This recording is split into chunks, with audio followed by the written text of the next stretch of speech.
everyone, it's Dawn and welcome back. And today in our A to Z of Christmas we are on letter C and we're going to be making a candle card. So I hope you've enjoyed the other two, incidentally. Thank you for those who've messaged me to let me know that you have enjoyed it, and indeed I hope you enjoyed this one. And so I'm going to start off, this is a 6x4 card and we're going to use, I've already used a 6x4 embossing folder. And it's got a nice plain bit in the middle, and I'm going to use some glitter paste, but you can use paint or anything that you've got, and we're going to start in the middle and we're going to sweep out. So this actually, I really need to get some more glitter paste. This pot's just about had it, but we'll see what we can do. So we'll just rub it around like that. You can use embossing paste if you want to, or gilding paste. Although gilding paste is a bit strong, but if you'd like a nice bright sparkly background, that will do the job brilliantly. But you can use your pencils, you can use inks, you can use whatever you like for this effect. And I don't mind if it goes over the embossed part. In fact, it will add to the glow, I hope. So we'll carry on doing that. So we don't have to be too precious about it, but I'd like it a little bit stronger in the middle. That'll do. Right, that'll do for that bit anyway. So now we need our candles.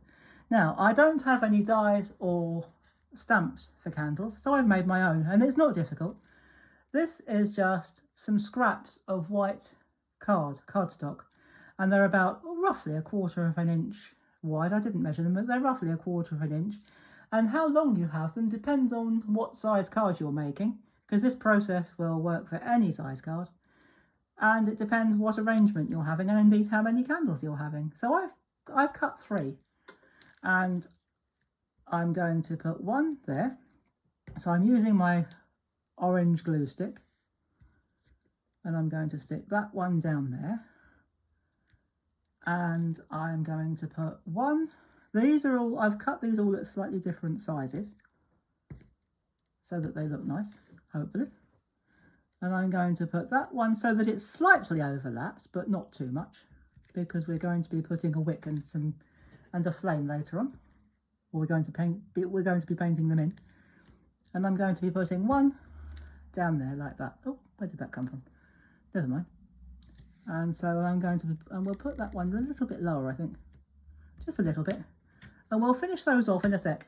But what we're going to do first, over here I've got some leaves that I've die cut. And I'm going to put those on at the base. So again, I'm going to use my glue stick. So we'll just put some over there like that. This will just cover the ends of our candles, and it'll make it look like it's sitting in something. So I've cut several in different shades of green card or paper. This one came from rainbow paper, and I just cut the green bits off the end. There was a green bit on the corner. I've already got some glue on this one, and so that's what we're going to do. There should be another one there somewhere, which I've also put glue on. Yes, there is. Wonderful. So these have all got glue stick on them, and I won't use everything that I've cut out here. I've got some which I've already put glue on just to save a bit of time. Actually, I'll tell you what, I'm going to put that one so that it comes out to the edge of the card, like that. This glue will dry flat, and it will dry clear. So that's good. And I've got a couple more, which I will add a little bit more, because now there's no glue on the top, of course. So I'm just going to put a little bit more glue across there. I'm not going to worry too much about it, because it will dry. And you won't see it once it's dry. I've got a couple of these ferny type leaves, which I think look good on Christmas cards. So we're just going to put one there and one there. And I have got a couple of leaves over here, but I'm not going to use them. So that's our card base done. Now we need to finish off the candles. Now I've got 3 of my pit pens here, or alcohol pens you can use, and I'm just going to put 3 wicks on like that.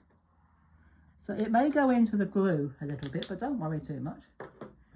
Now I'm going to start off with an orange pen, and just very lightly to begin with, because we don't want this too strong, although this orange pen is just about running out, but that's all right, that will add to the effect.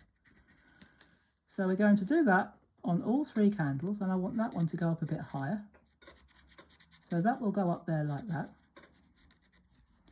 And we will put that one on there like that. Just draw them on quite roughly actually. We don't have to be too worried about it. And I'm going to go over that in yellow. So I'm going to go over the whole lot in yellow just to give it that glow. Putting the yellow on will give it that glow, especially if you just have it tapering off at the top like that. So we're going to do that. It won't show very much, but it'll show enough to make an effect. So we're just going to finish off that, and I've got the same problem with my yellow. It's just about run out, but hopefully we've just about got enough to finish this card. Yes, we have. Brilliant. Now, to make that a little bit more, actually, do you know what? I'm going to put a little bit more orange on the bottom here, just to give it a bit of a base. That's fine. We're not going to do any more to that. But what I am going to do, because they're candles and I want them to shine, I've got some accent glaze. Now, I don't use accent glaze very often on my projects. And all you need is a little squeeze. Just squeeze the bottle and just paint it on. It'll go on frosty, but once it's clear, it'll be nice and shiny. But it'll just give your candles a bit of shine. So just squeeze the bottle until a drop comes out and use the nozzle to paint it on. And there you go. There's our card finished, guys. So there is our C for candles. And we've got a lovely card with some nice delicate background, some leaves and our candles, which when this is dry, they will shine. So I hope you've enjoyed that and found it useful. And if you want to know what I've come up with for D, come back tomorrow. It's a little bit different. It's not complicated, but it is a little bit different. So if you want to find out what I've come up with for D in our Christmas alphabet, come back tomorrow and you'll see. So until then, thank you so much for watching. Please do subscribe to this channel if you haven't already, and click the notification bell if you have. Thank you very much. I'd love it if you give me a like, add any comments down below, let me know what you think of this series or anything else, or if you've got any questions, let me know in the comments and I will answer every single one, I promise. And the other thing we've got to do, actually, I almost forgot, we need to put this onto our card base. I nearly forgot that. I got so carried away with this bit, I forgot the card base. This is a 6x4 card base, and on the back I've already put on some super sticky foam tape, and all we need to do is pull that off. And because I've got glue all over my fingers, it's sticking to my fingers, but that's all right, we'll manage. So it's supposed to be easy peel, but with this stuff, if you keep it low and pull it slow, it will come off easily, hopefully. So just make sure we get it the right way round, obviously. That's always a good idea. And then I'm going to line mine up from the bottom because I can't see the top from where I'm sitting. And push it down. And we have a completed 6x4 candle card. So there we go, guys. We really are finished this time. So pop back tomorrow and we'll be having D, the letter D, in our A to Z of Christmas. And I'll catch up with you then. And until then, have a great day. Enjoy the rest of the day, whatever you're doing. Have fun. And as always, happy crafting. Bye-bye for now.